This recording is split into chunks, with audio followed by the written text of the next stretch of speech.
In this video, I'm reviewing 12 tips to quit retail therapy and boost your finances. Today's vlog is being brought to you by 401k Maneuver. 401k Maneuver provides online professional account management for your 401k with the goal of supercharging its account performance. So stop leaving money on the table each and every year in the form of lost returns. Let us help you. If you're new here, be sure to hit the subscribe button, and the links to everything that we mentioned in this video you can find in the description box below. So let's jump right in. When you have a bad day, do you head to Target? When you're bored, do you shop online?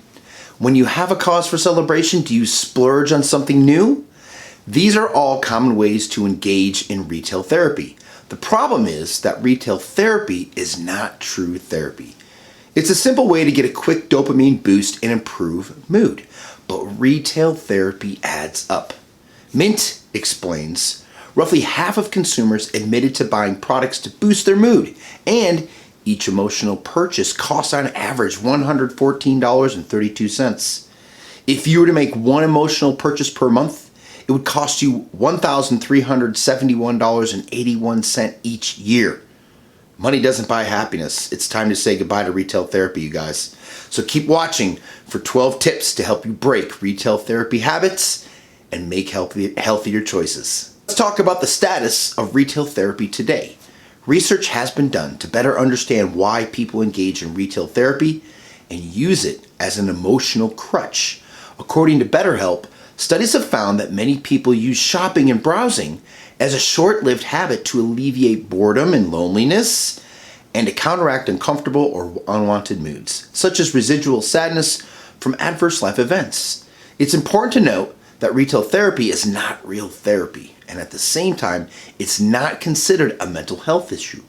However, retail therapy can quickly become a behavioral addiction, which can turn into a shopping compulsion or shopping addiction. According to a 2006 study published in the American Journal of Psychiatry, compulsive buying, like uncontrolled urges to buy with resulting significant adverse consequences, has been estimated to affect up to 1.8 to 16% of the U.S. adult population. And years later, we can assume those numbers are closer to the higher end. Why?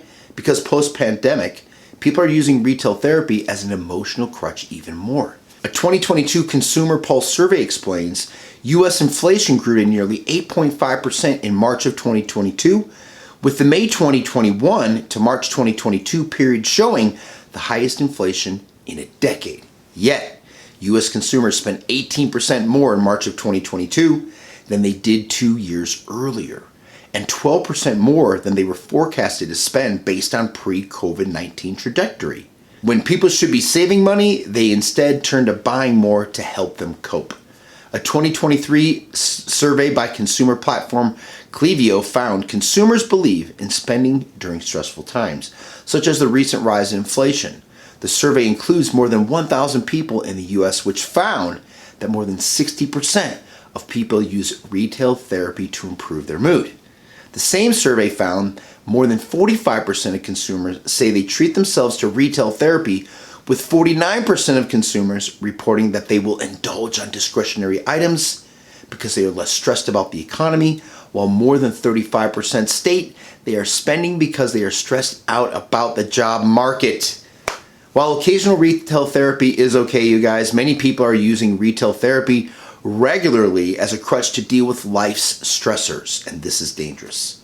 Ultimately, retail therapy can hurt your financial security, put you in debt, and make it more difficult to achieve your long-term goals. So here's 12 ways to stop using retail therapy as an emotional crutch. First, identify your retail therapy triggers. Why are you most likely to engage in retail therapy? Here are some of the most common retail therapy triggers. Jealousy, like social media scrolling, guilt, fear, sadness, and achievement. Number 2, get honest with yourself. Now that you've identified your retail therapy triggers, it's time to see how retail therapy is hurting you. Look at last month's bank account and add up all of your emotional spending splurges. Then ask yourself if what you spent your money on was worth it a month later. Do you still need it or use it? Number 3, recognize where you shop.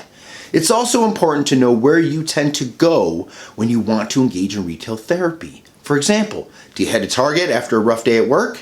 Is there a regular happy hour spot you go to on Fridays? When you're bored and lonely, do you find yourself scrolling Instagram and clicking the shopping links? If you know where you tend to turn, you can make an effort to say no next time. Number 4, create a spending budget. Life wouldn't be fun if you couldn't ever buy something that you wanted. That's why it's so important to create a budget that includes space for spending. Make sure your budget is set up in a way that includes disposable income so you can occasionally spend for fun. Number 5, keep track of your spending. Retail therapy purchases such as nail polishes add up. That's why it's important to keep track of your spending. Download a budgeting app that keeps track of your spending. Number 6, delete and unsubscribe. Marketers know how much people love retail therapy, and they know how to hit our emotional triggers.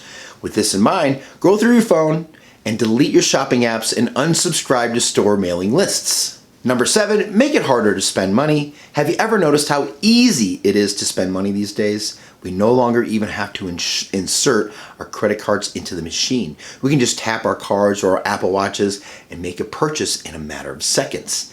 Don't make it so easy to spend your hard-earned cash. When you're going out, leave your credit card at home. Delete saved credit card information from online stores and turn off Apple Pay and use cash. Number 8, find a healthier way to cope. If you're using retail therapy as an emotional crutch, it means you are using it to cope with something going on in your life. And fortunately, there are many other healthier ways to cope that won't hurt your bank account. And here's some suggestions. Take a walk, exercise, call a friend, look at funny memes, tackle something on your to-do list, meditate, pick up a book, turn on your favorite song and dance it out. Number 9, wait it out. A major problem with retail therapy is that it typically involves shopping on impulse. You see it, you like it, you buy it, then you suffer buyer's remorse. Instead, make it a habit to wait out purchases. Sure, you got emotional boost of joy looking at that disco planter, but that doesn't mean that you have to buy it this very minute. Instead, put it on a shelf of your wish list and walk away. If you still feel like you need to have it 24 hours later and you can afford it, then buy it. Number 10, pretend to shop. According to clinical psychologist Scott Bay, whether you're adding items to your shopping cart online or visiting your favorite boutique for a few hours, you do get a psychological and emotional boost. Even window shopping or online browsing can bring brain-fueled happiness. With that in mind, do some pretend shopping. Pretend shopping looks like window shopping without buying. Create an Amazon wish list of items that you want to buy but don't. Or create Pinterest boards or maybe someday items. Take note, this takes a lot of self-control, so if you aren't there yet, skip this one until you're ready. Number 11, always shop with a list. Instead of shopping for shopping's sake, always shop with a list, you guys. If you're heading to the store to pick up some new items, such as new shoes for your kids who outgrow his last pair, write down what you need on your shopping list. If an item isn't on it, pass on it. Number 12, get a rush the opposite way. One of the reasons people turn to retail therapy is because it gives people a sense of personal control over their environment. The idea is that being able to purchase what you want feels like a personal achievement. And with that in mind, switch your thinking from retail therapy to saving. Create a savings goal and get the same rush by watching your savings account grow closer to achieving your goal, such as a vacation. That's it for today, everybody. If you found this content helpful, please share it with the people that you love, trust, and respect. Make sure that you subscribe to our channel by hitting the little bell on the right to be notified of our next freshly posted content.